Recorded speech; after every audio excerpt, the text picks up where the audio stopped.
you for taking the time to watch and listen to what is going on in Martinsville. Gary Oakes is going to talk a little bit about the water project. A lot of activity this week going on Mulberry Street and on Washington Street. And I want to take a few moments and just talk about a few weeks ago when the governor made the mask mandate, mask advisory. They also gave municipalities the opportunity to have our own mask mandate or mask advisory. And the city, we've kind of taken the perspective that it's up to each individual. You know, if you walk in somewhere and you don't feel comfortable that you're going to be social distanced, you're going to be too close, or there's too many people, whatever, then you have the option to wear a mask. If everyone else would be there, would be comfortable, then they don't have to wear the mask. So we're kind of giving it up to each person to make their own choice on what they want to do.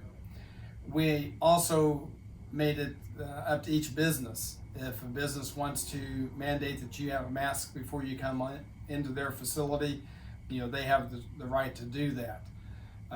As far as the restaurants, we kind of left that up to the health department. The health department regulates and governs the restaurants, so we thought that it was better for them to take care of that aspect.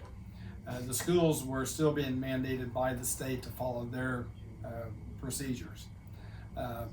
So that hopefully will give a little clarification where we stand on the mask. Now, when the governor gave that mask advisory, we were under blue here in Morgan County. We have now shifted to yellow, but the state also said not to change anything we're doing until we've been in that certain color for a minimum of 2 weeks. So we'll keep monitoring to see where we stand.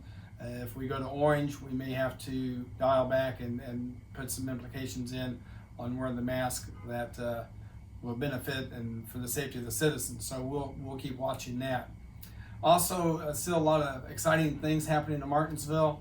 The 69 construction is going forward. They've had some great weather. They're doing having a lot of progress getting dirt moved and roads constructed. We're excited that we've been talking with developers that want to come into Martinsville and put homes in. We're hoping to make a few announcements here in the next few weeks on some names of companies that are going to be coming to Martinsville with housing, but we're anticipating hopefully to have platted out anywhere between 300 to 350 new homes here in the Martinsville area.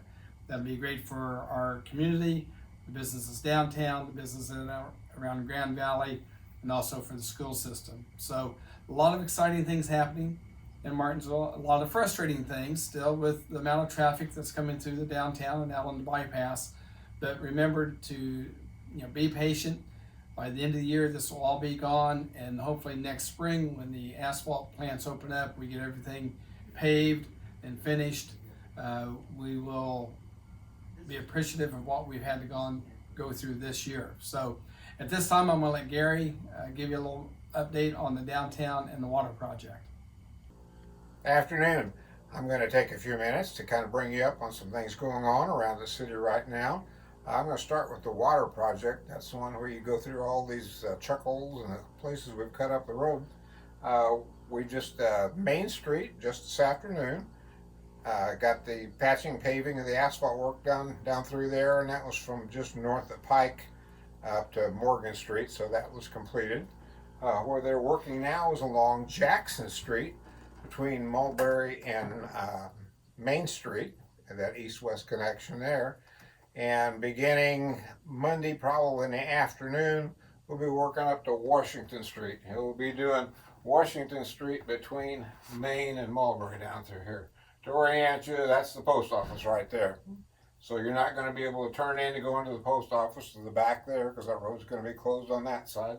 And we're going to eliminate for that week, the parking on Washington Street on the south side of the street. So that'd be in front of Home Bank and in front of the post office right there. So that's the project that's getting ready to open up to happen next week. I was on the virtual Zoomer this afternoon with Indiana Department of Environmental Management. We have, and we've talked before about the Superfund site, the plume at Pike and Mulberry, as that works to the north, and that's the EPA. IDEM, that I just mentioned, Indiana Department of Environmental Management, again, is what that acronym is what the handles for the plumes that we have from Twig, from Harmon Becker, and from what used to be designated as O'Neill's Cleaner Site. What we're working with them on is what's going to be done there. We know that a couple months back we passed what's called an Environmental Restrictive Ordinance, an ERO, that says you can't drill any new wells in the city limits. What's under discussion now is people who have existing wells, how we might get those replaced and put on city water that we know is clean and safe. So our discussion with each of those, they're called the responsible parties, which you would consider Twig or Harmon Becker, the responsible party, and negotiations there to pay for that connection between the city water and getting them off their current well.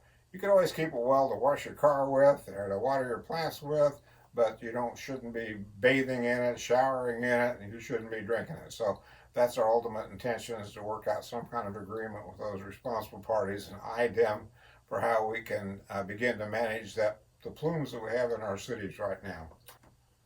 Speaking of back to the EPA Superfund site, the Community Action Group, a CAG it's called, that's another acronym, is active in discussions with EPA on how that proceeds and goes forward. So that's good to see our people involved in what's happening there. Another note that I wanted to look at to remember to talk to you about is we've talked before about the South Street and the NDOT project. We've already started buying properties there. We're buying 4 houses on the north side that'll be demolished, 1 on the south side will be demolished, but a lot of places we're buying a piece of property not much bigger than my desk right here. Don't look at my desk, it's a mess. But anyway, so some of those are pretty small acquisitions, but they all have to be done. There are 27 parcels affected on South Street. And then we have concluded 4 of those already on South Street. Just probably next week, we'll begin acquisitions along Ohio Street, moving up through there. Quite a few less, and we haven't documented that number. Probably going to be someplace around 10 houses affected on Ohio Street. We're not buying but a couple of properties there, but most of the time it's just a piece off of their front yard, that kind of a thing, as we connect it together. So that's what's happening there. And then lastly, everybody's observing what's going on with NDOT up and down the new proposed I-69.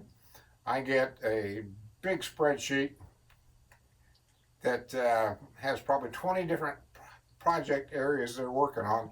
It's a spreadsheet that's 11 by 22, and it's 3 pages long, and it's hard to imagine, to conceive what all kinds of work projects they have going on. You see them beginning to drive pile now down at Ohio Street. They finished the pile up at 252. The pile's done at Sarter Ditch.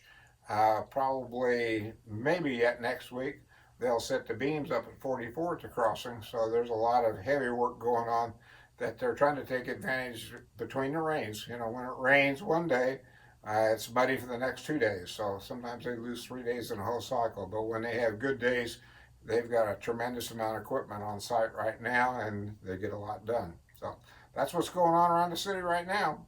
Thanks. Gary, thank you for that information, and also I want to publicly say thank you for all the work that you do for the city. Gary's in contact with NDOT daily. He's in contact with the engineering staff for the water project, and he is a very, very busy man. So Gary, thank you very much. I want to remind everybody, wash your hands, social distance, and take care. Thank you.